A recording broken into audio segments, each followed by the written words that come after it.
c'est une compétition bi nga xamante ne amul tous les 2 mois de. amul tous les 3 ans de. dañuy toog ay at.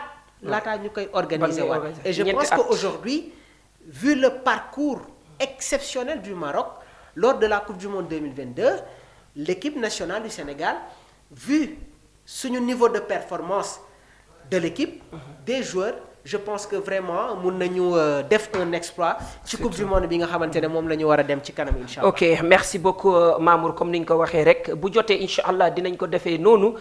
match bu nekk ak système bi ñu koy fubalee ak ni ñu koy fubalee tamit ak adversaire yi nga xamante ne mooy taxaw suñu kanam yàlla ñu yàlla may ndam incha allah contre équipe yooyu la waaye léegi temps bi gis naa ne mu ngi gaaw sama réalisateur Omar Sylla maa ngi koy nuyu bu baax a baax di ma signaler ne temps bi li la desee bëriwut wax na dëgg léegi Mamour comme ni nga ko waxee rek dañuy desandogu toujours ci suñu joueurs yi ñu soog a jeexalee fële ca Arabie Saoudite donc ci suñu joueurs yi ku ñu desee mooy le mercato bi nga xamante ne gars yi ñu ngi ci bàyyi xel pour trêve bii di ñëw mooy maanaam Nico Jackson déggoon nañ ko feeca Fenerbahçe Aston Villa waaye am na beneen équipe bu ñëw tegaat encore seen intérêt ci ki nga xamante ne ci yoonu Nicolas Jackson fële ca Italie AC Milan waaye tamit nga boole bu dee mën na nekk dama koy tënk. voilà moom ak Iliman Ndiaye aussi. très bien voilà Iliman Ndiaye et Nicolas Jackson. Iliman démb jotoon naa si def une introduction.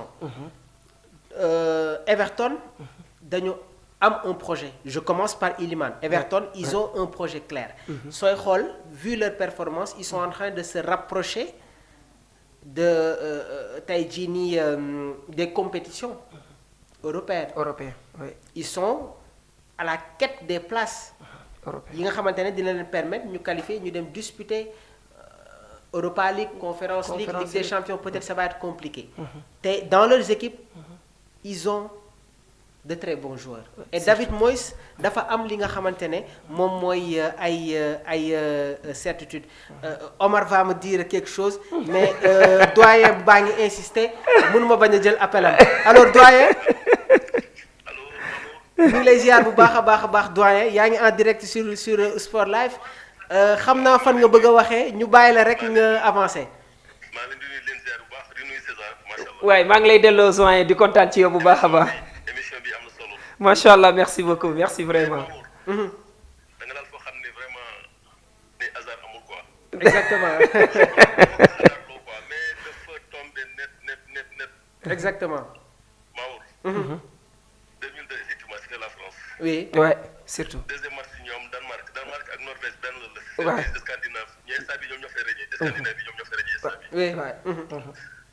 léegi su nekkee Bolivie qualifié na te aussi moom laa gën a yaakaar dëggantaan. xam naa loolu doyen. merci beaucoup. merci beaucoup doyen merci beaucoup. hasard du am quoi te Mamour. ci nga suñu équipe bi Mamour dama koy faral di wax. waaw on finira jamais de le répéter donc ça devient pédagogique quoi forcément. Mamour. oui. gis naa ne Idrissa Gueye ak kii Iliman Ndiaye. démb ci groupe bi Modou Bousso daf ko signalé quoi te aussi dama koy dëggal. oui. gis naa ci complicité boo xam ne Mamour. oui Iliman ak Gana. Iliman ak Gana. Pape Thiaw doit s'inspirer aussi de David Moyes. exactement. surtout. te David Moyes Mamour. Pape Thiaw il a élevé le niveau des deux footballeurs quoi franchement. c'est ça. Finalement Idrissa Gueye xaw ma bon je sais pas si je dois dire le 20 je sais pas il devient plus day gën a yàgg te di gën a baax. exactement doyen. waaw mi ngi noonu macha allah vraiment émission bi tey daal. merci beaucoup. mi ngi noonu daal on peut pas tout dire quoi franchement. merci beaucoup merci doyen. vraiment doyen merci beaucoup. c'est ça la facette de Sport Live 221. ouais c'est ça ñi ñoo nekk ci biir groupe bi donc yéen ñi nga xamante ne bëgg ngeen intégrer le groupe Sport Live 221 mun ngeen woote sur le 77 259 46 95 César Everton va compliquer le transfert de Iliman Ndiaye nee nañu balaa dara di xew fi ñuy démarrer 70 millions de livres maanaam 80 millions d'euros maanaam lu mu négociation yi fu muy démarrer. mooy maanaam commencement mais parce qu'ils ont un projet clair et ils sont en train de s'accrocher à une place européenne.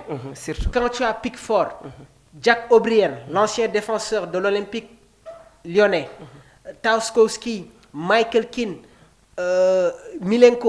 Mikolenko, James Garner, ancien joueur de Manchester, moom moo ko formé. Idrissa Gana Gueye, tu as Carlos Alcaraz, tu as Debruce Hall prêté par Chelsea. Jack Grealish, il est blessé. Iliman Ndiaye, Beto, Thierno Barry, j'en cite d'autres joueurs qui sont dans cette équipe, mais il y a énormément de la qualité. Et si Everton s'accroche à une place pour mu bàyyi Iliman Ndiaye day nekk problème. moo tax gëm naa ne que su coupe du monde bi jàllee.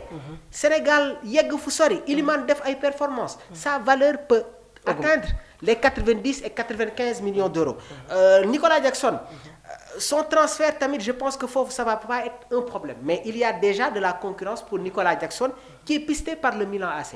Le Milan AC compte sur Nicolas Jackson et c'est une piste sérieuse, mais su ma doon moom du ma jël risque di dem ci championnat italien parce que mosu fa jouer, xamagul exactement l'atmosphère et quelle serait sa capacité d'adaptation. Su ma doon moom soit Espagne wala ma desaat Angleterre. Et Angleterre sax man moo ma gënal parce que am na benn coach boo xamante ne il est sous son charme, moom moo ko formé muy kan Unai Emery. C'est lui qui a lancé Nicolas Jackson et il connaît le potentiel de ce joueur-là. Donc il va pas rester à Chelsea, mais su ma doon moom damay dem Aston Villa concurrencer Oli Watkins. En dehors de Oli Watkins, tous les attaquants de pointe qui sont au niveau des Villains, ils ne font pas le poids et Nicolas est supérieur. Malgré son temps de jeu réduit avec les Bavarois, il reste un joueur très important dans l'équilibre et dans la structuration de Pape Bouna Thiaw. Fan laay demaat après rapidement. ñoom ñaar la. jeex na. waaw émission bi jeex na. non jeexagul. jeex yow da nga fàtte suñu clean sheet yi fële ca Arabie Saoudite. Edouard Mendy. waaw yow bu misili di naaw ñun ñu ngi ci bal bi. Mais en dehors de Edouard Mendy, une parenthèse, il faut aussi saluer les performances de Mori Diaw. Ah non kii Mori mooy borom kii fii ci kaw. mooy Mori Diaw. moom la. Oui. kii nekk fee France. Il est en train de faire de bonnes performances. Et il a arrêté un penalty avant-hier. foofu laay ñëw. Oui. keroog penalty bi sax moo ma jommaloo xale. C'est un très bon gardien et man match bi nga xamante ne Sénégal football na ko ak la Mauritanie. dama suivre l'échauffement de nos gardiens. Gars yi critiqué nañ ko beaucoup de Sénégalais l'ont critiqué dans cette rencontre-là face à la Mauritanie, mais il a eu des clean sheets. Ouais. Il a eu un clean sheet et bu ñu fàtte contre le Brésil. bi ñu leen di gagné 4. On n'avait pas Edouard Mendy. On avait Mori Diaw. moo nekkoon ci camp yi. Edouard actuellement moom c'est le roi des clean sheets en Saudi Pro League. Ok. Edouard Mendy, il est en train de faire de très belles performances. léegi nag clean sheet. En 17 matchs disputés gaa ñu ngi laajte lan mooy clean sheet. mooy nga bañ a encaisser but. kon de manière simple. En 17 matchs disputés, ces cages sont restées inviolées à 11 reprises. mu nekk soit la meilleure statistique actuelle en Saudi Pro League tout en ayant manqué 7 matchs. Bi mu demee Coupe d'Afrique des Nations manqué na 7 matchs, mais depuis son arrivée aucun autre gardien de but n'a obtenu plus de clean sheet. 40 en 78 matchs. Bounou xanaa nekku fa. Si, il est là-bas. le Marocain gardien Maroc bi. Il est là-bas. Il est là-bas. Donc kii moo ko raw. Gardien serbe bi nga xamante ne mi ngi woon au niveau du championnat italien. mi ngi fare tamit ci championnat saoudien. Mais en 78 matchs. ci clubam Edouard Mendy a eu 40 clean sheets. Donc l'ancien portier du Stade Rennais et de Chelsea est largement devant Yacine Bono bi nga xamante ne am na 31 clean sheets. ak l'autre gardien Melson bi am 26 clean sheets. Edouard Mendy, s'il maintient son niveau. Qu'il nous a montré au niveau de cette Coupe d'Afrique des Nations. Peut-être qu'il va rectifier un peu ses relances risquées. Mais quasiment relance am yëpp. Il a réussi 90% de ses relances lors de cette Coupe d'Afrique des Nations. Et dama lay waxal benn mbir de. Si Edouard Mendy excelle dans les relances, dans les sorties de balle, muy gaaw, le Sénégal peut faire très mal face à certains adversaires, surtout face à la Norvège. Parce que le doyen Conté fii la toog de. ma ne ko nan la Sénégal war a jouer avec la Norvège mu ne bal bi bañ a yàgg ci suñu zone. Parce que bi ñu joué contre le Botswana ak la RDC sooy xool on